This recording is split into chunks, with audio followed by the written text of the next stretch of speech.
and gentlemen, on behalf of the Association of Retired Flag Rank Officers, I wish to extend a very warm welcome to all of you.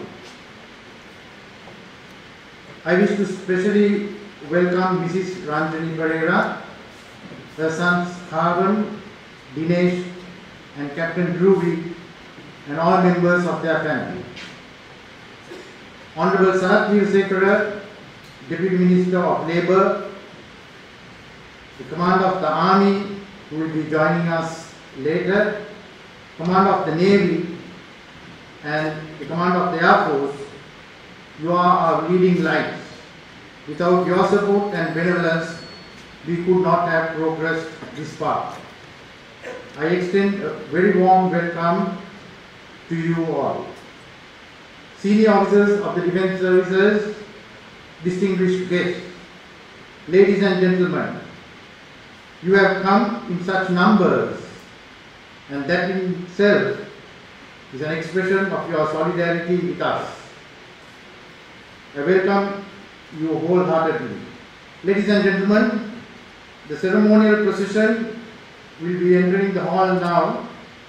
The procession is made up of Treasurer of YAFRO, Brigadier K. Gnanaveera, Secretary Major General C.J. Abhiratna, Vice Presidents Air Vice Marshal A.B. Sosa and Major General L.C.R. Gunawardena, Past Presidents General G.H. De Silva and General C.S. Veerasurya, President AFRO and this evening's orator, Rear Admiral H.S. Ratnakirti and Chairman Admiral D.P. Gunasekara.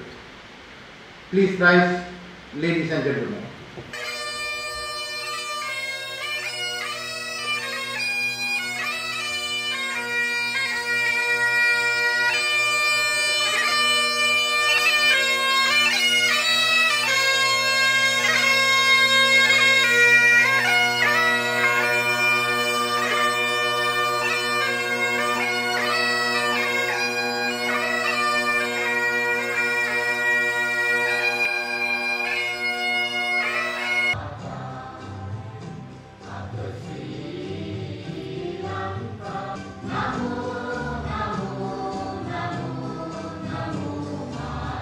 A minute's silence will now be observed in memory of the late General Deshamanya Dennis Pereira. From time immemorial, in our rich and vibrant Sri Lankan tradition, lighting of the oil lamp at important occasions is a must, with a remarkable significance deeply ingrained in our cultural fabric. It symbolizes warmth and success by dispelling the darkness of ignorance and negative forces. How meaningful and constructive to commence something important. To light the traditional oil lamp, I would like to invite Mrs. Ranjani Pereira, Mr. and Mrs. Khavan Pereira, Mr. and Mrs. Dinesh Pereira, Captain and Mrs. Dhruvi Pereira, Commander of the Navy, Vice Admiral Jayanath Colombo, Admiral D.B. Gunasekara, General G.H. De Silva, General C.S. Veerasurya, Air Vice Marshal A.B. Sosa, Major General L.C.R. Gunawardena and Brigadier A.P.R. David along with Captain A.J.B. Angi, the only surviving two members of General Dennis Pereira's batch, intake 1 of the then Ceylon Army. Thank you.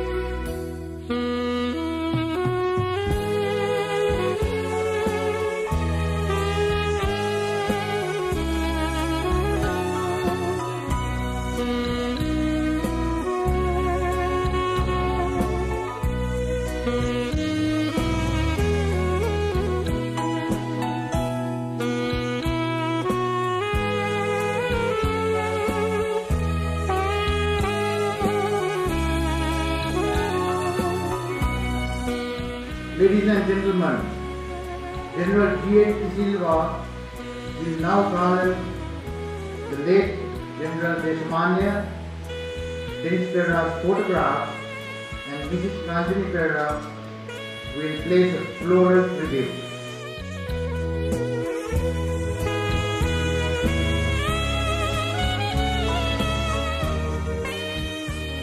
Admiral Basil Gunasekara, Chairman, will now introduce the orator and present the oration medal.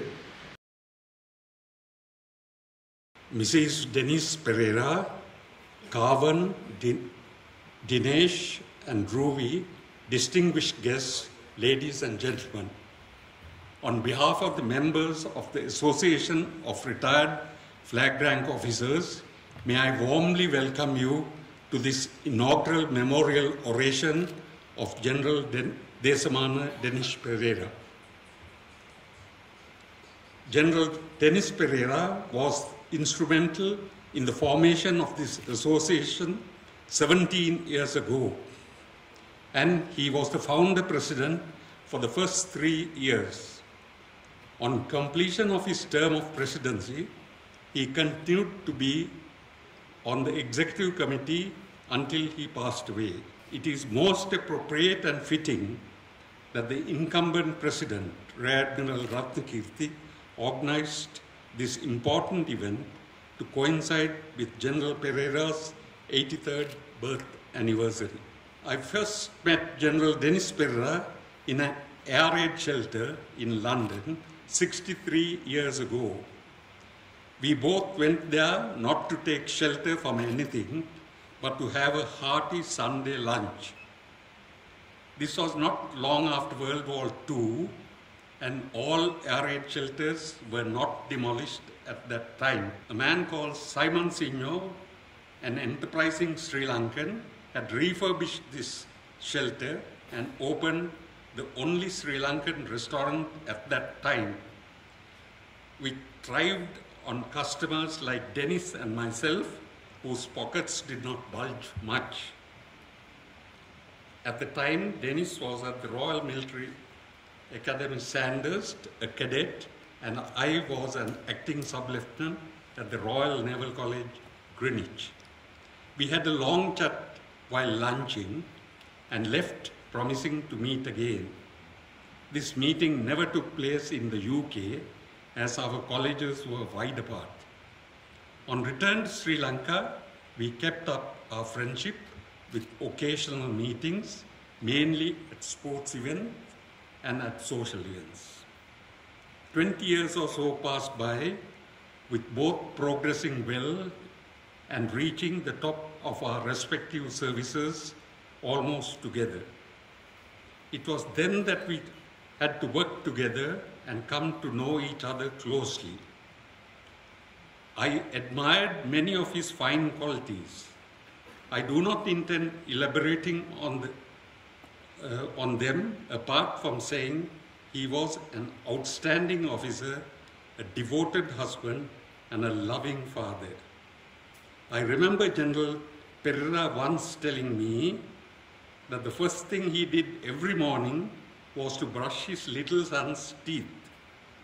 I admired him for this, and I felt guilty not brushing my own son's teeth. That little son of Dennis's now flies big planes around the world. Dennis's many achievements will be dealt with by the main speaker. Ranjini, the late General's charming wife, has been a family friend since she married Dennis more than 50 years ago. It was her father, Dr. Andrew Pereira, who delivered my only daughter in 1954 at Badulla. I wish her a peaceful and happy life, though she will no doubt dearly miss Dennis. Her sons, grandchildren will ensure her happiness, I have no doubts. Now may I take this opportunity to introduce the orator, Rear Admiral Sarath Ratnakirti, to you. He excelled in his studies at Anand College, was the college soccer captain, and the sergeant of the senior cadet platoon.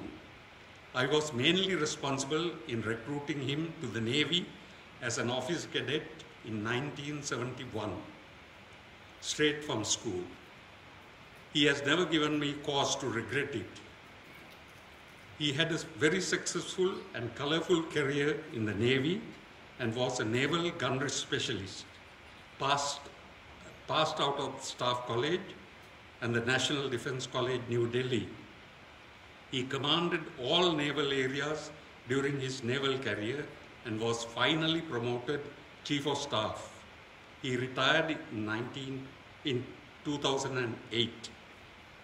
On retirement, he was appointed Deputy Commissioner of Essential Services.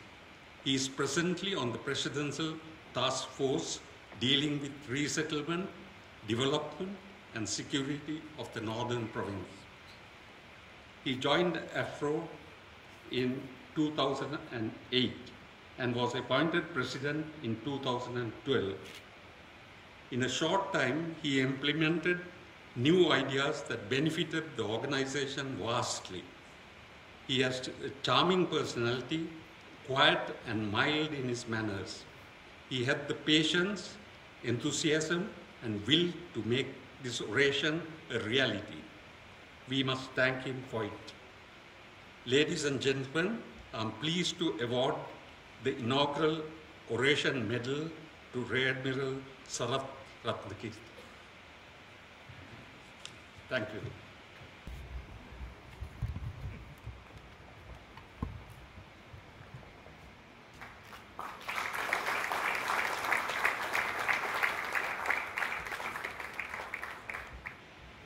Admiral Deshamani Gunasekara.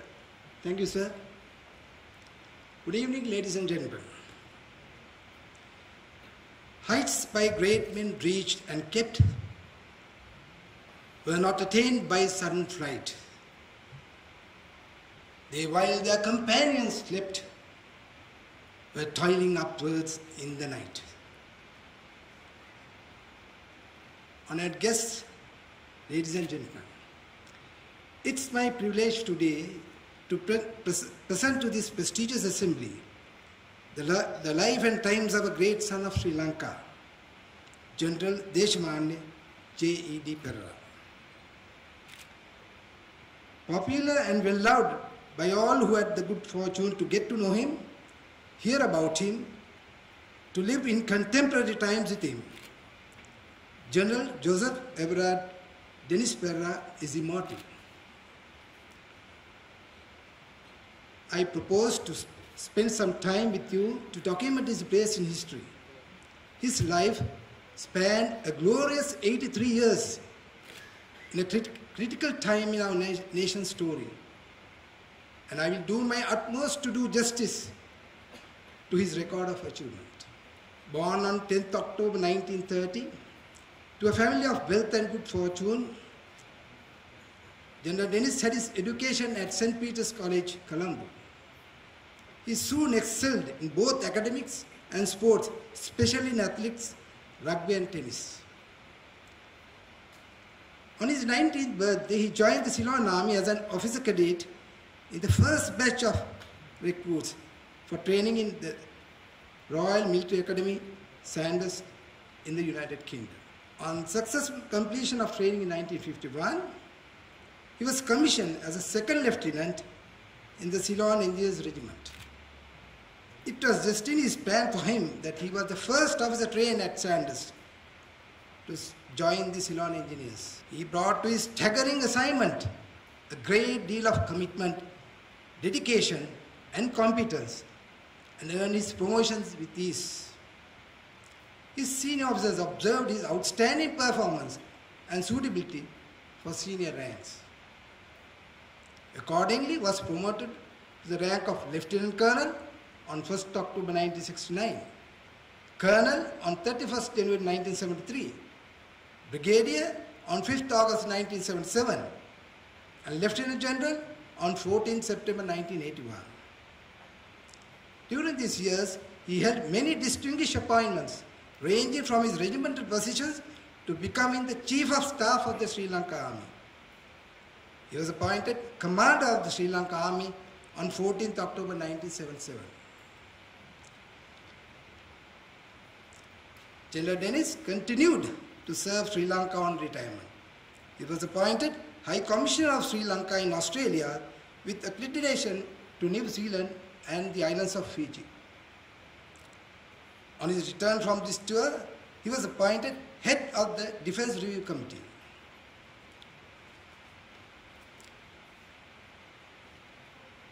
He was the founder of the Association of Retired Flag Officers. The mantle falls on me today as the current president of AFRO to walk down memory lane of a life well lived from across the 20th to the 21st centuries.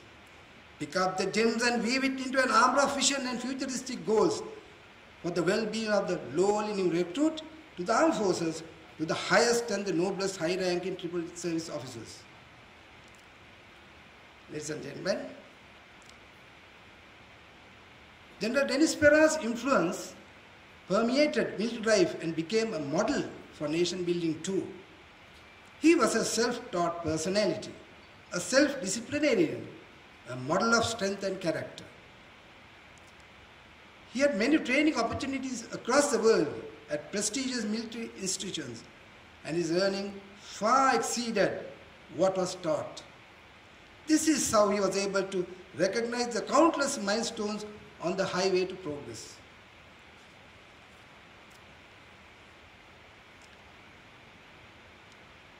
During his tenure as commander of the army, he paid great attention to detail. He formulated the dress code and ceremonial procedures for the army. He initiated many infrastructure development projects essentially required in the sphere of military training.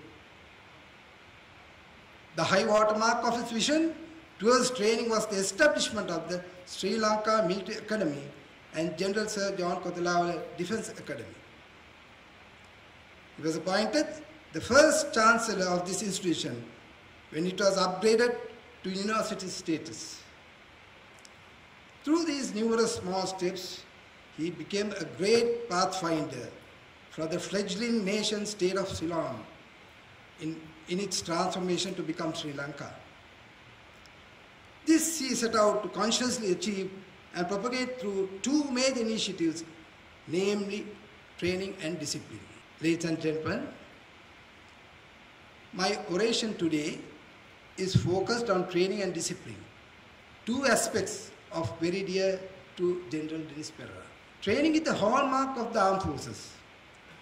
One marvels at the manner in which they transform barefoot recruits to become men and women of valor, courage and determination.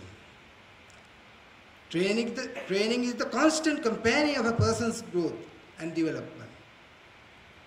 It starts in the cradle and the continuum extends beyond the horizon. It challenges the human will to reach the stars and explore and penetrate all frontiers, overcome obstacles and push forwards. Training and discipline in the armed forces across the world have been the forerunner for much of civilian development. General Dennis Pera recognized that all armed forces personnel are leaders. He set out to deploy the twin pillars of training and discipline to build the column of leadership among all ranks in the armed forces. He instilled empathy in the minds of people so that he inspired leadership.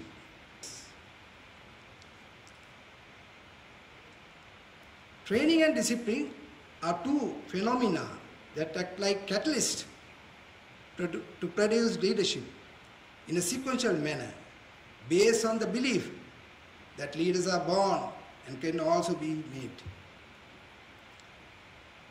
Suckling at a mother's breast for milk is the first action that is self-learned, purely for survival science in your training, or more correctly, minimal training.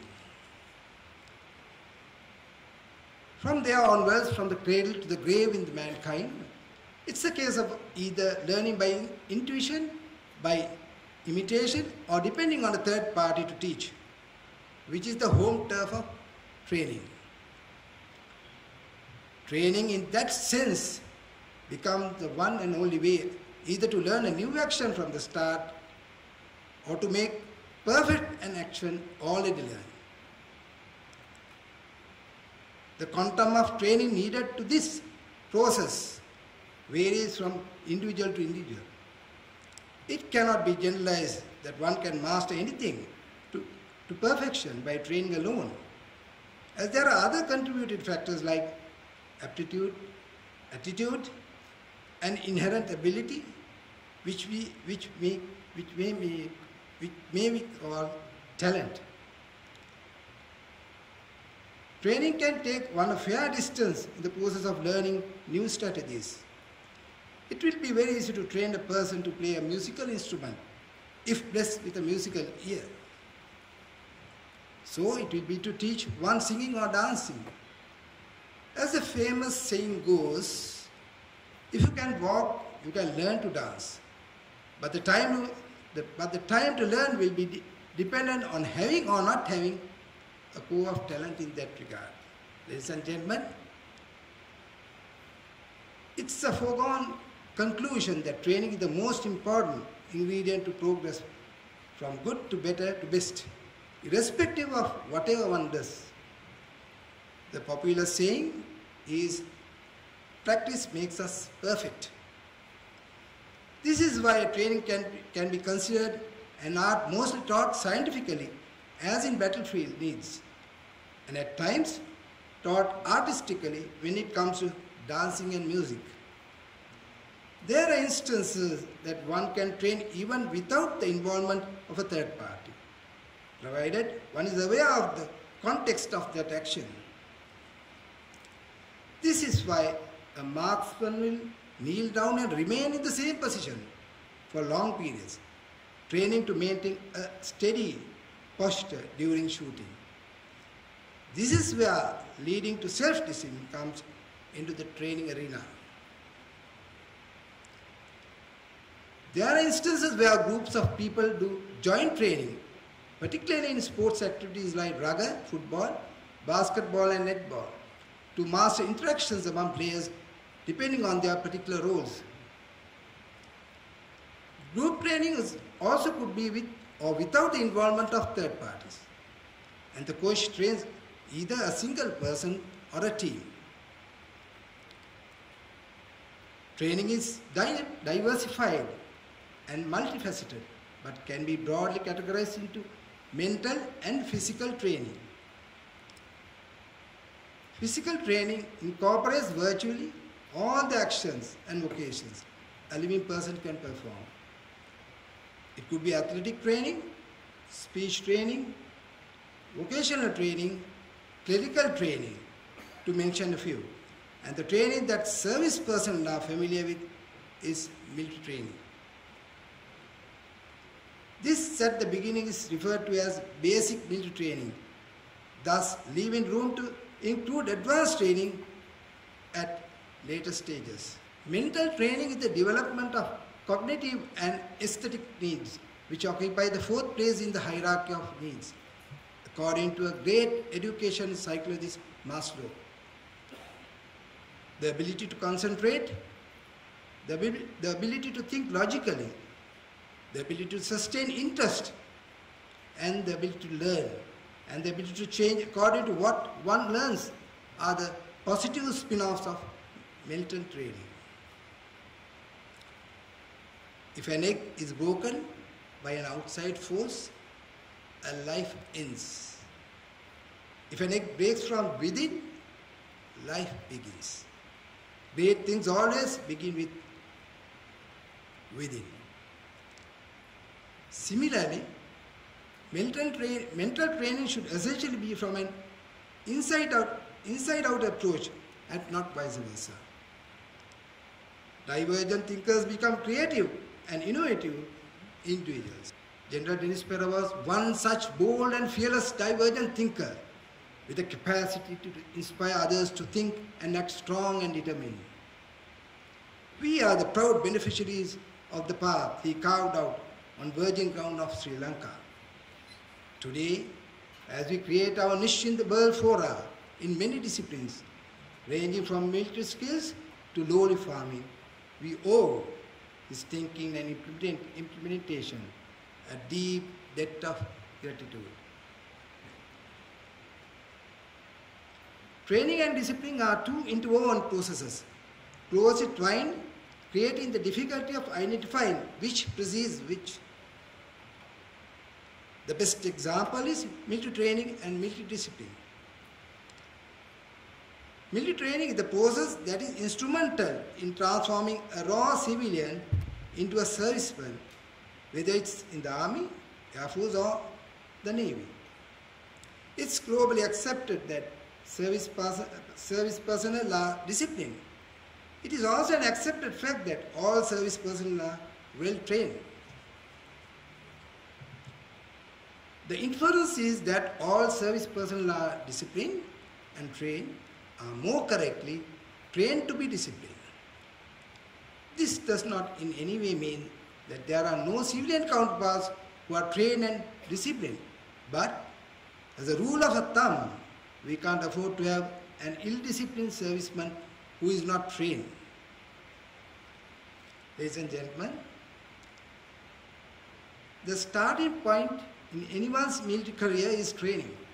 This undoubtedly becomes the foundation stone for building up every facet in soldiering.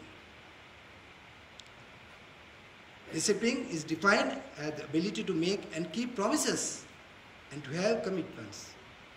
This is the only key to overcome the pull of the past. Discipline derives from disciple to a philosophy, disciple to a set of principles, disciple to a sense of values, disciple to an overriding purpose, to a superordinate goal, or a person who represents that goal. Discipline should come from within. It's a function of the independent will. One is a disciple, a follower of one's own deep values. One will have the will and the integrity to subordinate own feelings, impulses, and moods those values.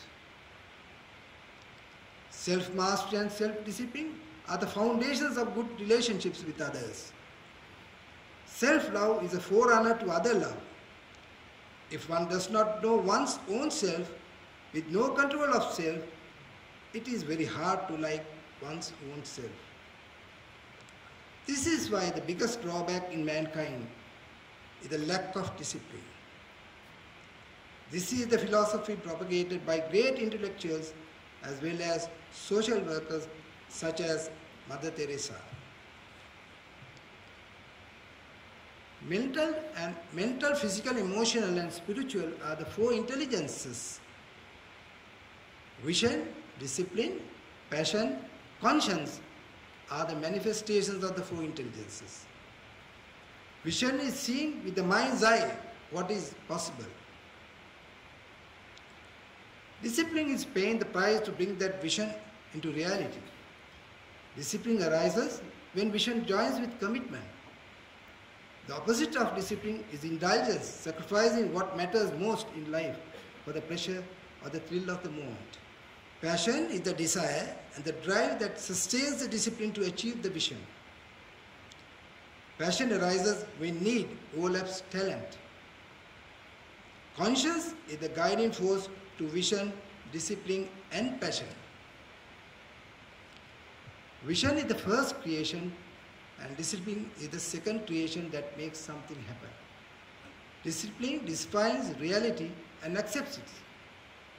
Discipline is not an absence of freedom, as many people think, but it is the disciplined who are truly free, because the undisciplined are slaves to moods, appetites, and passions. Passion is the fuel at the heart of vision and discipline. Shared vision creates discipline and order without demanding them. Vision identifies what one is trying to accomplish. Conscience provides the why. Discipline represents how we are going to accomplish it. And passion represents the strength of the feelings behind the why, what and how. Discipline then is a huge process self-develop, and self-manage. History abounds with great disciplinaries like this. The Nobel Prize winner of microfinancing fame, Muhammad Yunus, sensed a need. A voice of his conscience inspired him to take action. His talents matched the need, making him discipline his talents to provide a solution which tapped his passion. Out of need grew vision to multiply the needs of the people. George Washington, Florence Nightingale, Mohandas Gandhi, Margaret Thatcher, Nelson Mandela, all had the vision, discipline, passion, and conscience. Not all visionaries have the passion to release it for the greater good of themselves and others. Adolf Hitler had the vision, discipline, and the passion, but not the conscience. This is the difference between leadership that endures and the leadership that breaks down. Only when conscience governs vision, discipline, and passion can leadership endure. That is, moral authority makes formal authority work, and without the moral authority, the formal authority will fail. General Dennis Pera recognized the importance of the powerful organizations he headed. When there is no discipline in an organization, there will be misalignment, interdepartment rivalry, codependencies. In the organizational context, discipline is called aligning because they are creating or aligning structures, systems, processes, and cultures to enable the vision to be realized. If one had never sacrificed the present for the future good, or a personal to a general one will be able to speak of happiness like a blind person speaking of color. People who spend their time making excuses are those who lack focus and discipline. Discipline needs to permeate all levels in society. It is not the individual, it is not the organization, but whole nations have to be disciplined. If you have to achieve global greatness and recognition, discipline is a dire need in everyday life. When people walk on the road, when they drive on the roads, and when people interact with people, discipline stands out. To be disciplined, you do not have to be a serviceman. But we do hear of disciplined soldiers and ill-disciplined soldiers in any armed force. And Sri Lankan forces, I am afraid, are no exceptions. General Dennis Pera showed immense intolerance of indiscipline. If a person had a responsibility, a job to do, a task to be managed, that person had to deliver it. He is popularly and lovingly known to have required this from vehicle drivers to higher ranks. Should they have failed in delivering their responsibilities, they had to face the consequences of military discipline. Through a well-balanced system of checks and balances, discipline was both negotiated and imposed. With discipline training, speed in achieving success gets accelerated. As Sri Lanka sets eyes on achieving a special place in Asia, discipline has to be the principal agent. Skills for the 21st century can be taught to self-discipline young men and women in and out of the armed forces. Opportunities come to ready minds. That readiness can be got through multiple training paradigms. The three words skills, opportunities, and success are interwoven and are difficult to be separated as each one individually is interdependent and not at all independent. One may have all the skills in the world, but with no opportunity, one will neither succeed nor will be able to even survive in a competitive world. On the other hand, one may have all the opportunities but with no skill, no one will succeed. Skills and opportunities must ride on the back of discipline to serenade success. This is not only a prerequisite but also a catalyst. Ladies and gentlemen, to conclude, like the human body, society pivots on a series of joint forces. The coordination of these forces is all important for the proper functioning of that society. Great statesmen, military generals, both in peacetime and in war, have demonstrated extreme diplomacy and courage to deliver services to humanity. John F. Kennedy, President of USA, once complimented Nikita Khrushchev, Prime Minister of USSR, for his discipline and his brinkmanship. The test of discipline confronts many of us on a daily basis. Like General Dennis Pereira, we need to cultivate training and discipline, nurture it, and grow it all the time. This will be the best tribute to the late general. Honor and shame from no conditions rise. Act well, your part, there all the honor lies. Thank you.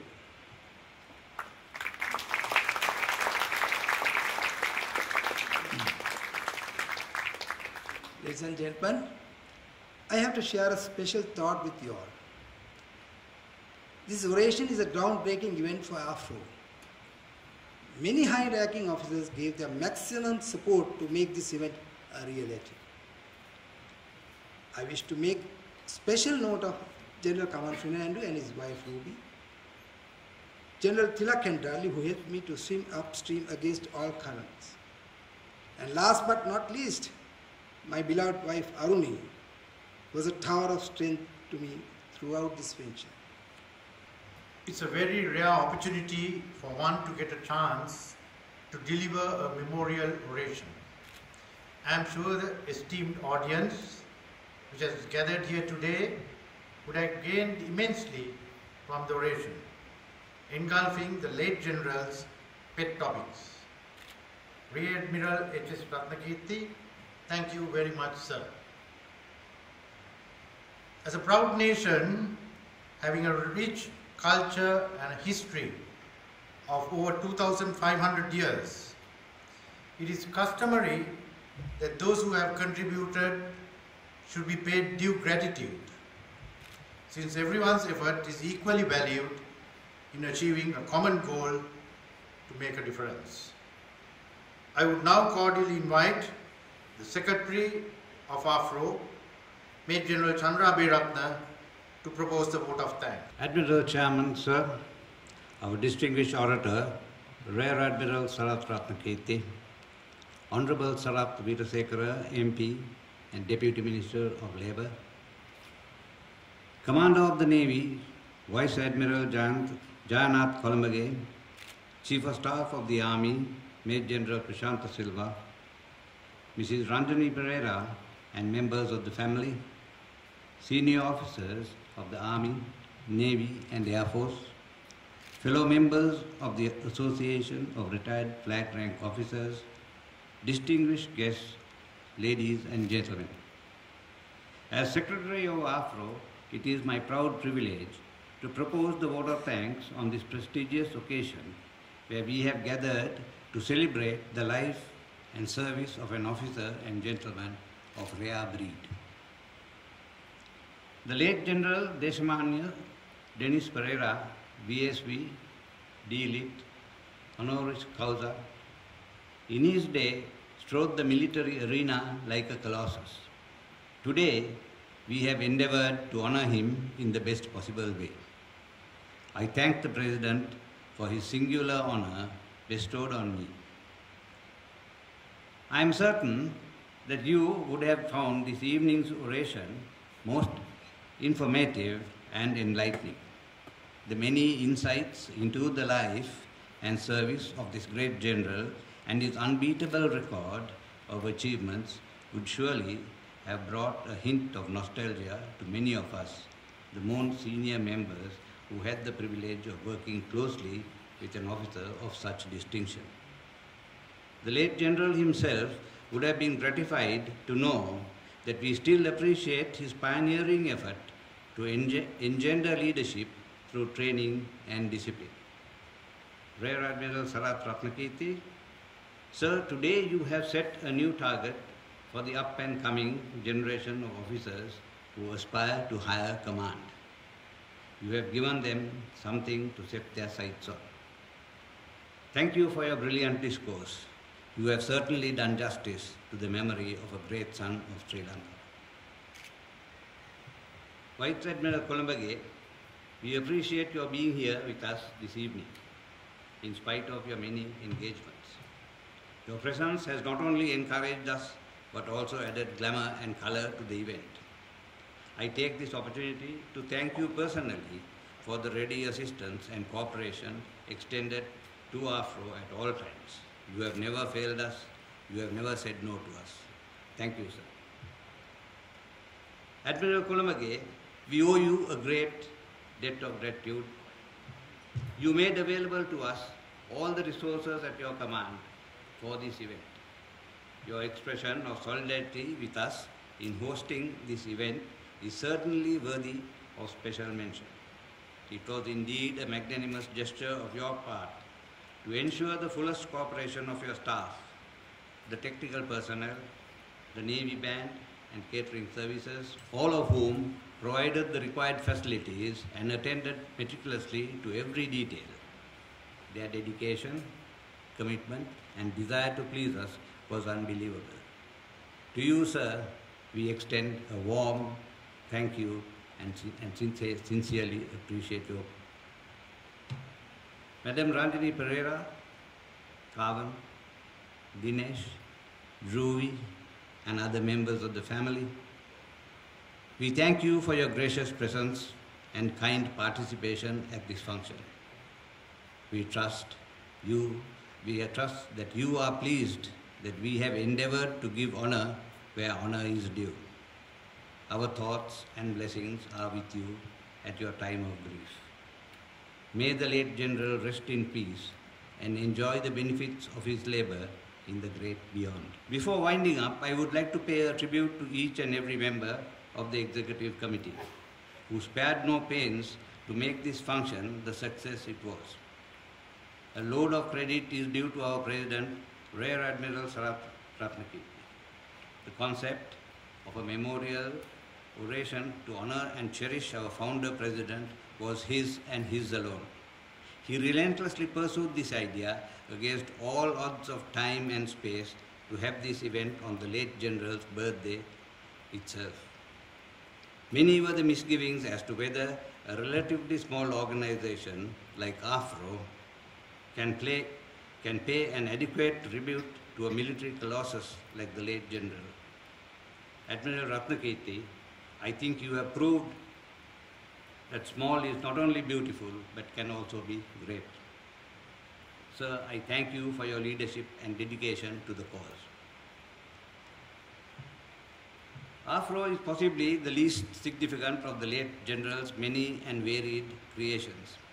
In fact, long after his retirement from active service and after completion of his assignments in the diplomatic field and commitments to the business world that he thought of AFRO, it is very likely that he conceived this idea while relaxing in the evening with a glass of his favorite drink.